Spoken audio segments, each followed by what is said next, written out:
तभी हिरन के सामने से एक जादुई बीज प्रकट होता है। ये जादुई बीज तुम ले जाओ और अपने आंगन में लगा दो। ये तुम्हारा दुख दूर करेगा और सोने की सब्जी देगी। इससे तुम बहुत अमीर हो जाओगे। तभी राधिका बीमारी की वजह से खांसने लगती है। क्या हुआ? तुम्हारी खांसी फिर से बढ़ गई है क्या राधिका? रुको, मैं तुम्हें जड़ी बूटी देता हूं। कौन सी जड़ी बूटी दोगे आप? सारी जड़ी बूटियां खत्म हो गई हैं और वैद्य जी ने फिर से दवा देने से पहले पैसे मांगे हैं। कुछ समझ नहीं आता कि क्या किया जाए। रुको, मैं किसी से मदद लेकर आता हूं। शायद गांव वाले कुछ पैसे दे दें जिसे मैं तुम्हारी दवाई ला सकूं। फिर रामू गांव की तरफ निकल पड़ता है और एक गांव वाली के पास जाता है। भाई मेरी पत्नी बहुत बीमार है। कुछ पैसे दे दो ताकि मैं उसके लिए दवाइयां ला सकूं। अरे जा, तुझे कौन मदद करने वाला है? तुम तो पैसे ही मांगते रहते हो। जाकर कोई आओ काम धंधा क्यों नहीं कर लेते? भाई, आप ऐसा क्यों बोल रहे हो? इस वक्त मेरा टाइम खराब है। तो क्या हुआ? मैं मेहनत कर रहा हूं। भगवान एक ना एक दिन मेरा दिन जरूर लौट आएंगे। बस मैं अपना कर्म कर रहा हूं। हाँ, तो भगवान के भरोसे रहो। हम गांव वालों से पैसा क्यों मांग रहे हो? इतना कहकर रामू उदास होकर दूसरे गांव वाले के पास जाता है, पर उसकी मदद कोई नहीं करता।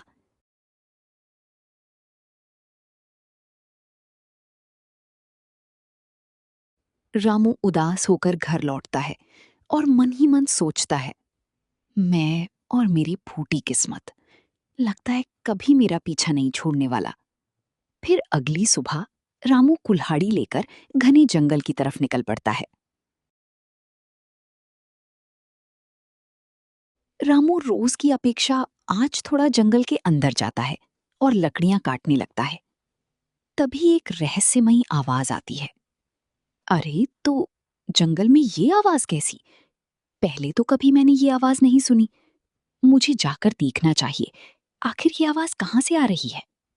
फिर रामू डरते हुए आवाज के पीछे जाता है और एक पेड़ के पास पहुंचता है। अरे, ये तो एक पेड़ से आवाज आ रही है, पर यहाँ कोई दिखाई क्यों नहीं दे रहा? रामू, मैं तुम्हारा कब से इंतजार कर रहा था। तुम यहाँ आने में बहुत समय लगा दिए हो। तुम कौन हो और मेरा नाम कैसे जानते हो? तुमने कई साल पहले एक मरे हुए हिरन का अंतिम संस्कार किया था। मैं उसी का रूप बोल रहा हूँ। अच्छा, तो तुम वही हिरन की आत्मा हो। बताओ, मैं तुम्हारी क्या मदद कर सकता हूँ? तुम मेरी कुछ मदद मत करो, मैं तुम्हारी मदद करने आया हूँ। तुम इतनी लीक और सच्चे हो, फिर भी तुम दर दर भटक रहे हो और तुम्हारी पत्नी बीमारी से तड़प रही है। मुझे ये देखा नहीं गया, इसलिए मैं तुम्हें कुछ देना चाहता हूँ। सभी हिरन के सामने से एक जादुई बीज प्रकट होता है। ये जादुई बीज तुम ले जाओ और अपने आंगन में लगा दो। ये तुम्हारा दुख दूर करेगा और सोने की सब्जी देगी। इससे तुम बहुत अमीर हो जाओगी। लेकिन शर्त यह है कि इसे केवल स्वार्थ भाव से बोना है और लालच कभी मत करना, वरना इसका पूरा प्रभाव पड़ेगा। तुम नेक दिल इंसान हो, इसीलिए मैं तुम्हें दे रहा हूं। नहीं तो यहाँ एक से एक वीर इस बीज के लिए अपनी जान गंवा दिए, लेकिन वो प्राप्त नहीं कर सके। ठीक है, आपने मेरे लिए इतना कुछ सोचा, यही आपका बहुत बड़ा एहसान है। फिर रामू वो बीज लेकर घर आता है और मन ही मन सोचता है, लगता है अब मेरे सारे कष्ट दूर हो जाएंगे और मेरी पत्नी भी, जो कि इतने दिनों से बीमार थी, लगता है अब ठीक हो जाएगी। रामू जैसे ही बीज लेकर आता है, तभी हरिदास सेठ उसे देख लेता है। अरे ओ रामू, कहाँ जा रहा है? और ये तुम्हारे हाथ में क्या है? तुमने मुट्ठी में क्या रखा है जो इतना चमक रहा है? कुछ नहीं सेठ जी, ये तो बस कुछ नहीं है। ये जरूर मुझसे कुछ छुपा रहा है। रुक जा, मैं तुम्हें इसका सबक सिखा कर रहूंगा। फिर रामू जैसे तैसे वहां से भाग जाता है। हरिदास सेठ गांव के चौपाल पर जाता है। अरे, सुना तुम लोगों ने? मैं रामू को कुछ छुपाते हुए हाथ में देखा है। जरूर जंगल से उसे कुछ ऐसा चीज मिला है जो वो अकेले हड़पना चाहता है। हमारे ख्याल से उसे कोई जादुई बीज मिली है जो वर्षों से जंगल में थी। लगता है ये वही है। ये तुम क्या कहा है सेठ जी? अगर ऐसा कुछ हुआ तो वो तो बहुत अमीर हो जाएगा। नहीं नहीं, ऐसा मैं होने नहीं दूंगा। चलो, हम सब मिलकर वो बीज उससे छीन लेंगे। वो तो कुछ कर भी नहीं पाएगा। उसकी क्या औकात कि वो मुझे मना कर सके। इतना कहकर सभी गांव वाले रामू के घर पहुंचते हैं। ओ रामू, तुम कोई जादुई बीज जंगल से लेकर आए हो। जाओ, हम सबको दे दो। नहीं नहीं, आप ये क्या कह रहे हो? ऐसा कुछ नहीं है। मैं खुद देखा हूं तुम्हारी मुट्ठी में चमकता हुआ कोई चीज। वो जादुई बीज हो सकता है। तुम नहीं देगा तो बहुत पछताएगा। सेठ जी, मैंने ऐसा कुछ नहीं किया है। देख ले, अगर हमें पता चल गया कि तुम्हारे पास है तो देखना, हमसे खराब आदमी तुम्हें नहीं मिलेगा। सभी गांव वाले वहां से चले जाते हैं। लेकिन सेठ हरिदास मन में सोचता है, तुम बहुत झूठ बोल रहे हो। मैं भी कोई कम नहीं हूं। मैं तो वो जादुई बीज लेकर ही रहूंगा, चाहे तुम्हारी जान ही क्यों ना लेनी पड़े। रामू बीज को सुरक्षित अपने घर में रखता है। क्या हुआ जी? ये भीड़ कैसी थी? अरे कुछ नहीं, बस हमारी अब किस्मत बदलने वाली है। हमारी किस्मत बदलने वाली? ऐसा क्या हो गया है? ठीक है, बस तुम देखती जाओ। फिर रामू बीज अपने आंगन में लगा देता है।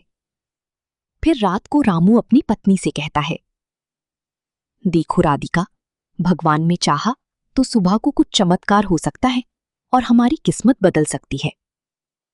हाँ जी, अगर ये सही बात हुई तो हम लोगों का दुख खत्म हो जाएगा। फिर अगली सुबह रामू के आंगन में चमचमाती हुई सब्जियां उगती हैं, जो बिल्कुल सोने की थीं। ये देखकर दोनों पति पत्नी चौंक जाते हैं। ये क्या जी? देखो तो सही, हमारे आंगन में सच में सोने की सब्जियों का पौधा। हर पत्ती में चमक, हर फल में रोशनी। मानो मानो कोई जादू हमारी जमीन पर उतर आया हो। हाँ भाग्यवान, हमारे सारे कष्ट के दिन अब खत्म हो गए। अब बस अच्छे दिन आने वाले हैं। फिर रामू वो सारी सोने की सब्जी तोड़कर सुनार के पास जाता है।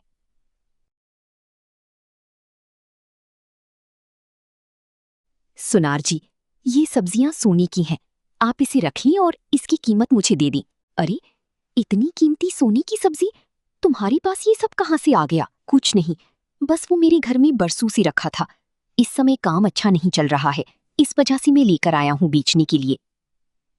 सुनार रख लेता है और पैसे रामू को दे लेता है। अब मैं अपनी पत्नी के लिए सभी दवाइयां ले पाऊंगा। नहीं नहीं, ये झूठ बोल रहा है। ये तो जरूर जादुई बीज का सब्जी है। ये बिल्कुल शुद्ध सोने की है। मुझे ये हरिदास सेठ को बताना चाहिए। वो इस बीज की तलाश कब से कर रहा था। फिर सुनार हरिदास सेठ के पास जाता है। सेठ जी, आपको पता है, रामू के पास जादुई बीज है। ये तुम्हें कैसे पता उसके पास जादुई बीज है? उसने आज सोने की सब्जियां मेरी दुकान में बेचने आया था और कह रहा था कि वर्षों से रखा हुआ था। वो इतना गरीब है, फिर इतना सारा सोना उसके पास कहाँ से आ सकता है? तब तो आज रात को ही मैं उसके घर जाकर वो सारा सोने का सब्जी चुरा लूंगा। तुम देखते जाओ अब मैं क्या करता हूँ। ठीक है, हम चलते हैं। मैंने आपको ये खबर दे दी, अब आगे जो करना है वो आपकी मर्जी है।